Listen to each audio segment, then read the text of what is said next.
Kelley grew up in Chicago and got a degree in journalism at Colorado State University, and she originally had her sights set on writing for advertising, but got a job in the mailroom at MGM Studios soon after graduating, and after working as a production assistant and an assistant editor, and I love this part, she was an assistant editor for 17 years. No. 15 years. All right, well, it says in her years. bio 17. Anyway, 15 years, and then she made up her mind, I'm not doing this anymore, I'm gonna be an editor, and damn it, her first job was Breaking Bad Season 1. Lucky. And I believe you're working right now. I mean, aren't you doing a gig right now, like Walking Dead or I'm doing something? The Walking Dead right now. Yes, you're doing The Walking Dead right now. So, I mean, and again, it's all about relationships, making up your mind and saying, I'm going to do this, and look what happened to her. She's doing Breaking Bad. It's made a career. She's doing another great show right now, and we're just so pleased. Again, welcome, Kelley Dixon. Thank you. Thanks. Go ahead. It's your turn. Okay. Do we have signal up there, I hope? Yeah, I just unplugged it. Oh, you unplugged it? Because I have secret stuff on my computer. Okay. Like I have like the final script and everything on my, yeah. But it's all redacted. But, you know, I don't know. There's a lot of ways, like hacking ways that people have, so I just decided to like unplug everything.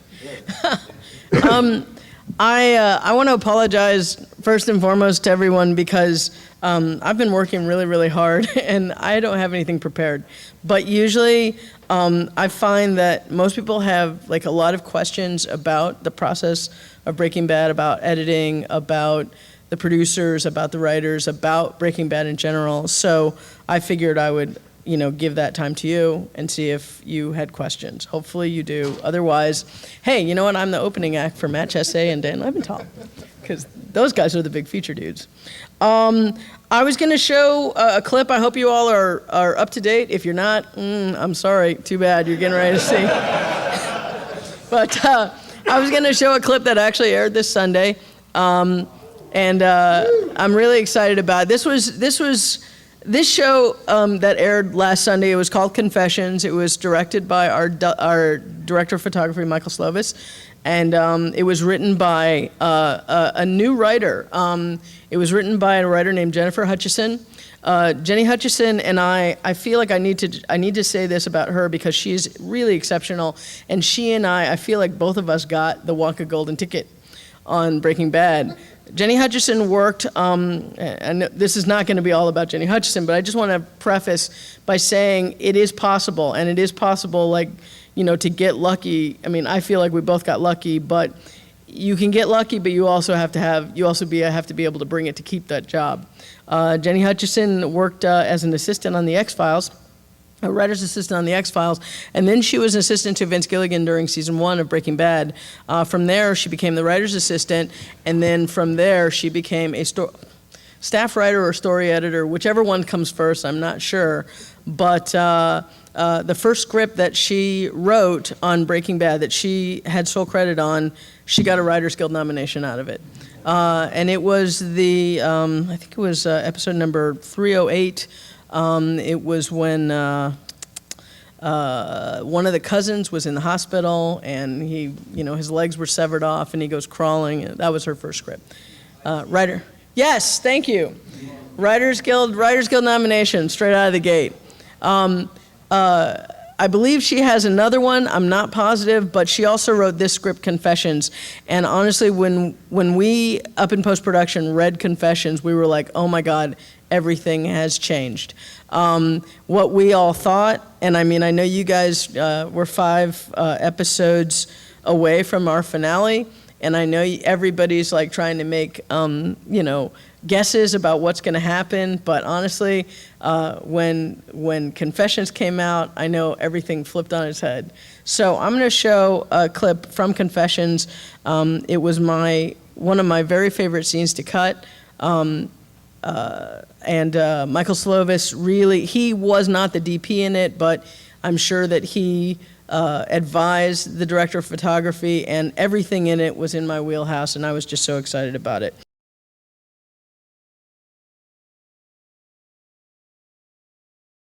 You know what? Like I said, questions, please. Because, I'm working on The Walking Dead, and I'm sorry I don't have much to prepare for you guys, but I'd be happy to answer whatever I can. How do I land the job?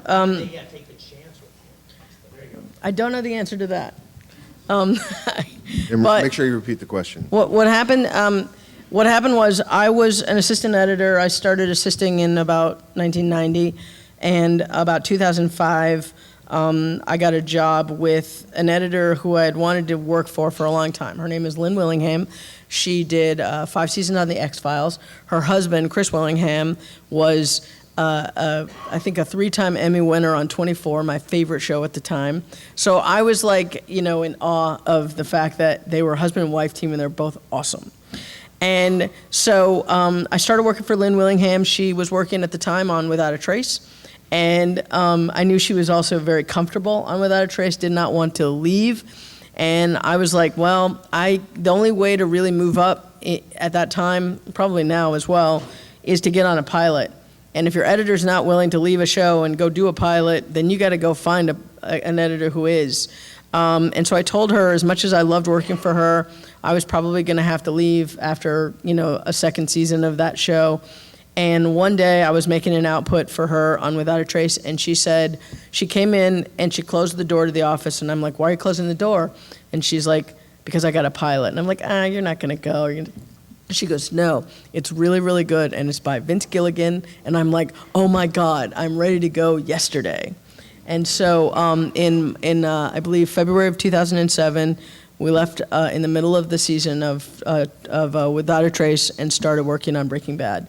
And before, I did a little bit of cutting. I had hoped to do more cutting on the pilot, but the sound, we had so many problems with our sound that I was having to do a lot more sound work than I had anticipated. So I did cut the meth making montage in the pilot, and I also cut one other scene, the scene where Jesse says, "Cooking is art, Mr. White." And so with those 2 scenes, once Vince Gilligan came in to work with us, I just was like his best friend. And, I talked to him about all kinds of things. I asked him questions about the X-Files. We went to lunch all the time at Bob's Big Boy. And the producers tease me now, but they say that every lunch was like an interview of Vince Gilligan. But luckily, it was endearing rather than it was annoying. And before the show, before we were even done with a producer's cut, with a studio network cut of the show, I went to him and the other producer, Karen Moore, and said, if the show gets picked up, will you consider me for the second editor? And they both looked at each other and started laughing. And I was like, does this mean, are you laughing with me or at me? And they said, we're laughing because we were just discussing this in the elevator. And so the answer was yes. And then hopefully it was like, we were just hoping that the show would get picked up. And when it did, I stepped right into the second show that we did, which was And the Bags in the River. Speaking of all these scripts and stories and things, how is it determined who gets what script? Well, for the first 2 seasons, we had 3 editors. For the third through the fifth, well, we call it the fifth part 1 and 2, or part A and B, season 5, part A and B. We only had 2 editors, and we would just rotate. We would just rotate the script. So it didn't matter. It was just like I would start first or he would start first, and we'd just get the script that we got. Wasn't there a time, though, in certain episodes you go, God, I wish I had that episode? Yeah. That's what I thought. Absolutely. What we're going to do here right now is I'm going to go out and play Jerry Springer. So the rules are here, if you want to ask a question, you have to have the microphone in your face. I'm hoping this is not going to work unless you guys really get involved and ask questions. Hi, my name is Claire. I'm a really big fan of your work on the show. And as the new season has come out, and I'm sure as many other people are doing, rewatching the old ones, a lot of patterns are kind of coming to light, such as the fact that it seems to be that as a whole, Breaking Bad has a really strong chiastic structure, and that the beginning of it reflects the events that happen in the end, and such as season 2 reflects season 4, and 3 kind of almost acts as a turner. Is that something that was carefully plotted, or just almost realized in the edit room? I don't think that, I do a podcast, like he said, and I will say that just in spending all the time that I've spent with Vince Gilligan and those writers, some of them are friends of mine. I've spent a lot of time with all of them in editorial. I mean, we're talking hours and hours, and I meant, tens of, probably at least hundreds of hours. Just talking about the show, and, I'm very inquisitive anyway, so I'd ask them about things, about what they knew. This season, most of our podcasts are really dealing with the writer's room and when they knew what. And, when I first started on the pilot and I was, walking back and forth from Bob's Big Boy to our editing rooms across the street, I would ask Vince Gilligan. I asked him at one point, I said, so, what's going to happen? And he was like, what do you mean? And I was like, well, what's going to happen? And he's like, I don't know. And I was like, I couldn't believe that he didn't know. How could this writer, who was like amazing writer on the X-Files, and like have written this pilot and not know where it was going? I thought it was like a requirement. Like even if you sell it to the studio, they want to know where it's going. So I didn't believe him. But after spending the last, 6 years with him, I believe him. I believe him, and it's like I think that the impression that I get from all those guys is that they've definitely said this. They like to paint themselves into a corner all the time, and they like to work their way out of it. They work as a group. They work around a table for about 10 hours a day, every day for several months, just trying to break these episodes together. They work as like what Vince likes to call a hive mind. And so, honestly, I've told him this before. I said, Vince, you've gone on record so many times saying you didn't know what was going to happen or you didn't know how this was going to play out. And I think that you're so good that people just don't believe you. But I really, really believe that no, they don't know. And you know what? This is the reality of the situation.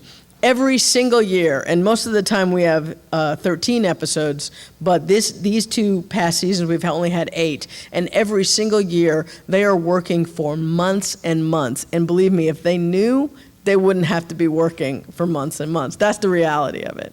Thank you so much. Sure. Let me go to the other side just so I give everybody a chance. Here, and hold on. Again, I do feel like Jerry Springer. Okay. All right, let's start yelling at each other. All right, here you go. When you're cutting, do you cut the music first or do you cut the music after for your pacing? Or do you have a soundtrack that you're working with that you, as a guide? Excuse me, are you talking about for a montage or just regular? Just regular, like that scene with the pacing when he was standing on the exterior outside. The way that Breaking Bad works, and I've really never seen it before, but the way that it works is Vince Gilligan, he learned on the X-Files, and Chris Carter did not like to cut with music at all. He felt like it was distracting. I don't want to put too many words in Chris Carter's mouth because I wasn't there, but from what I've heard, he felt like it was distracting, and it felt like, look, the scene needs to work on its own, and music, can enhance, but it can't make the scene work. So he doesn't like to cut with music. So on Breaking Bad, the only time that we ever had any music playing, in our cuts was if there's a montage that we have to cut to.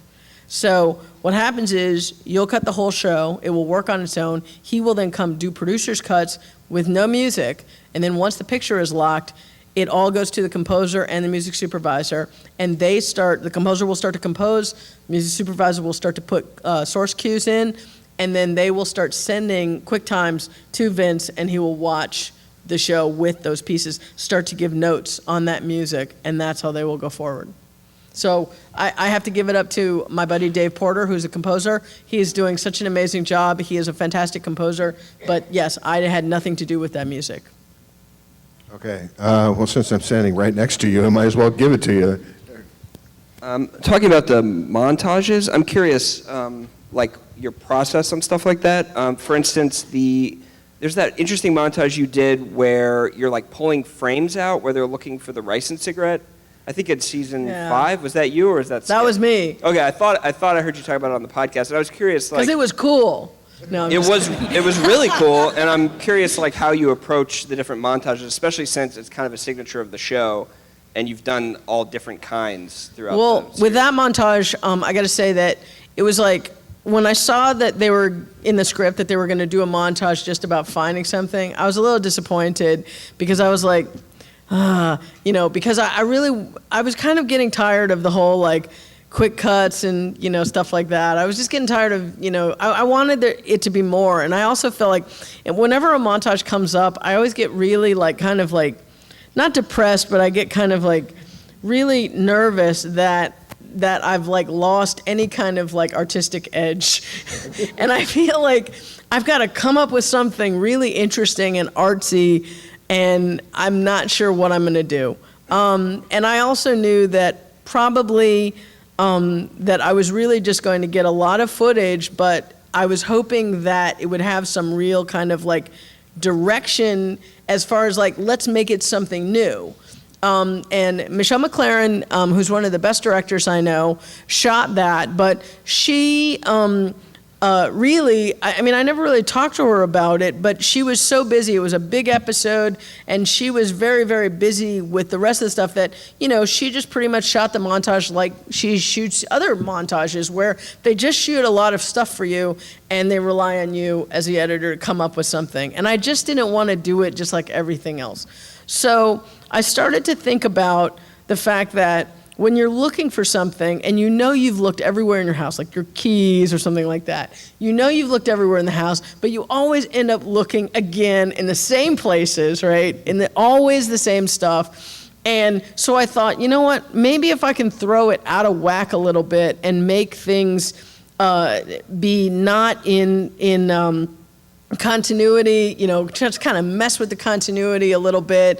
I ran some things backwards that, if you're looking really closely, will you notice that it's running backwards? But backwards always throws some kind of weird, movement on things. But pretty much that was it. It's like, I'd have Jesse picking up an ashtray, looking through it, and then, he'd be picking up again. And I really wanted to like kind of sell the idea that he's looked all over for this, and he's looking again and again, even though he knows he just looked there.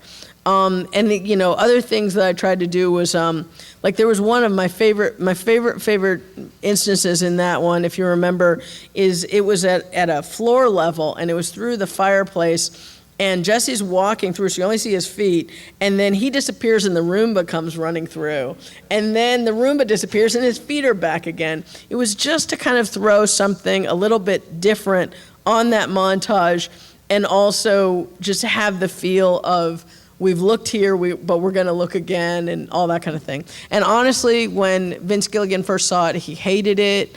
And he's like, this isn't working. But then slowly he kind of like, warmed up to it. And he's like, okay, let me see what you first did again. And he's like, that is kind of neat. And so then he loved it.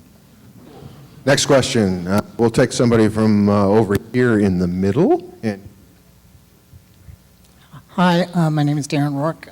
Great work. Thank you.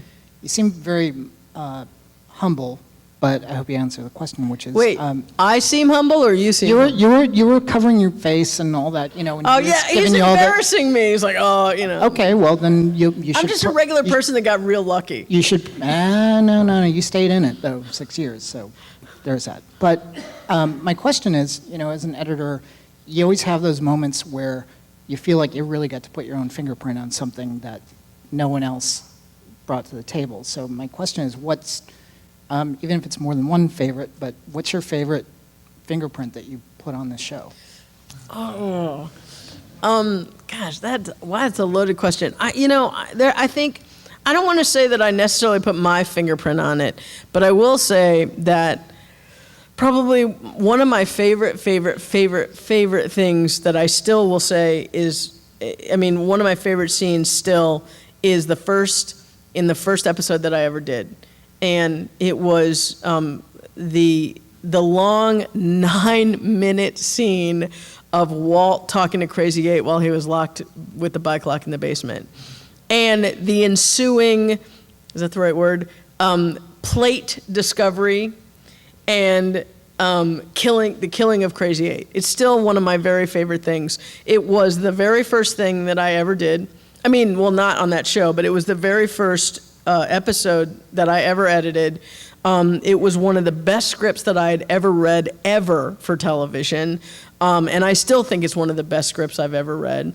And I remember also thinking when I read it, I was scared to death of that plate scene because I knew that there's no dialogue and it was going to be all me trying to come up with the suspense and the intricacy of getting the plate together so Walt could see that, that the piece was missing and that we saw it as an audience at the same time. And I was literally scared to death of this. And I remember when I got that footage, I think I put it off and put it off and put it off. And then finally I went after it and it came together so well that it never had any changes ever. It was like, and I'm just so proud of that. But more recently, I suppose, is the prison break. I mean, not the prison break, the prison killings of last year. The prison killings of last year, the way the script was written was there was supposed to be a montage of 9 prisoners getting killed. The 10th prisoner was the lawyer. The lawyer was not supposed to be part of that montage. And later, Hank was supposed to have a scene where he's taking a picture with the little softball team, and then Gomez comes in and tells him that there's a problem. That was supposed to be a scene. And what I did in the editor's cut, I was having a talk with my music supervisor, Thomas Golubic, and looking for some music because we need, that's a montage. I got to cut to some music. And I called him up and I said, "Did they discuss with you on anything? Have they, is there anything that they've discussed, meaning the producers?" So a lot of times on these montages, they would want the music ahead of time. They wanted to know, they wanted to clear it early. On that one, they didn't. And so, I was talking to him and I said, "Well, can you send me something? Just send me a bunch of stuff. I just want to cut to something and we'll change it later." And he talked to me and he said, "I'm thinking about possibly going some sort of different with this, like not some driving action-y music, but something a little different, sort of like what Scorsese did in Goodfellas, when all those guys were like dead to Layla, which was the coolest thing." And then he said something, and I always will credit him on this because this was his idea, not mine, was he said, "It would be really cool if you could make all that really happen in 2 minutes actually by the clock." And that's not really the way it was supposed to go.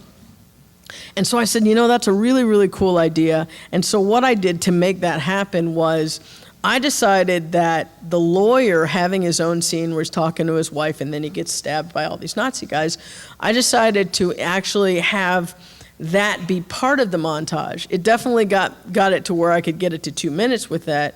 But the other thing is that I felt like once that killing started, the energy was already up and the killing should keep going. So I took the liberty, and by then, we're talking like season 5, I had worked with the writer of that episode, Moira Walley-Beckett, many times. She trusted me. I had worked with Michelle McLaren many times, and I figured, you know what? I'm going to go for it, and I'm going to put this thing the way I think it should work, and I'm going to really sell it. So music, sound effects, fire, all that stuff is going to go, and my assistant was really helpful, and he got all those watch ticks and all that. Everything was on, and I'm like, look, the only way that we're going to make people see that this is cool is if we, do everything, meaning me and my assistant. And so I did that, and when Michelle McLaren saw it as the director, she was like, this is the coolest thing, and she only changed like one thing. She like flopped a couple of prison deaths, but that was it. And then the music came later when Vince didn't really like the music that we chose. And it was fine because, it was just temp anyway. We were waiting to see what he wanted to do. And one day he was riding in his car to work and he was listening to like sat radio with the 40s station, and he heard this Nat King Cole version of Pick Yourself Up. And he's like, you know what? Can you have one of the assistants get that on iTunes? Let's just put it up against it. And I was like, this is awesome because it's so against what, what you would think. And it worked great. And so that I feel like is probably definitely one where I said, okay, I'm deviating here drastically, but, they kept it, so. Just for clarification's sake, did it take you 5 years, am I hearing, to have the confidence to crush it and take Oh. those chances? No, no, Because no, it sounds like the first year you had the confidence to Yeah, but you know what? There was never a need. I mean, those scripts were these scripts are really good. I mean, I've never read scripts as good as this. They're really, really good. They were really special. And you know what? You also want to respect those writers. They're friends of mine, so I don't want to go too off book, because they've been in there for months breaking these stories. But on this one, it was just like, you know what? I'm just going to throw it out there and see what they think. It wasn't going too much off book. It was just putting, because, it's like there's all the times where we change things in the editing room that weren't in the script. But I don't usually do that necessarily on my own because, I would say that it's kind of bordering on a little disrespectful. You want to respect, those people that are spending all that time. Because a lot of times, even when you do that, it gets a little presumptuous and you're like, and then people will come into you and they'll be like, yeah, that's nice, but this is what I really want to do. And you don't want to create too many of those moments. Right. Okay, somebody in the middle here. Okay, you, sir?